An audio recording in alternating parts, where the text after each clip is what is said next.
আমি। এই প্রথাটা চালু হয় 18 সালে, কিন্তু এর আগে কিন্তু এটা ছিল প্রকল্পে। মূলত প্রকল্প থেকে পরে নিয়ে গেছে আউটসোর্সিং প্রকল্পে, লোকদেরকেও আউটসোর্সিং হিসেবেই চাকরি দেওয়া হয়েছে।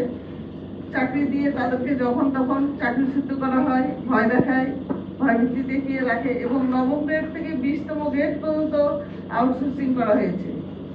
এবং এখন অনেকে বলে যে এরা শিক্ষিত না, এরা অবৈধভাবে চাকরি নিছে, এরা চাকরিচ্যুত করা উচিত। কিন্তু শিক্ষিত না হলে নবম গ্রেড থেকে 20তম গ্রেডে কিভাবে তারা চাকরি করে, কিভাবে তারা সরকারি প্রতিষ্ঠানে কাজ করে, আর কিছুদিন চাকরি করার পরে কিছু বলতে না বলতে তাদেরকে চাকরিচ্যুত করা হয়। ইতিমধ্যে আমাদের অনেক ভাই বোনের চাকরি চলে গেছে এই আন্দোলনের কারণে। তো মাতৃকালীন যারা ছুটিতে যায়, 6 মাসের ছুটি এবং বেতন বলা হলেও সেখানে তাদেরকে 3 মাস এরকম সময় ধরে তাদেরকে ছুটি দেওয়া হয়। আবার চাকরিতে যখন 3 মাস মাতৃকালীন সময়ে তারা ছুটিতে থাকে, অনেকের চাকরি চলে যায়, অনেকের বেতন দেয় না। এই অবস্থায় তারা চলাফেরা করতে অনেক কষ্ট হয়ে যায়।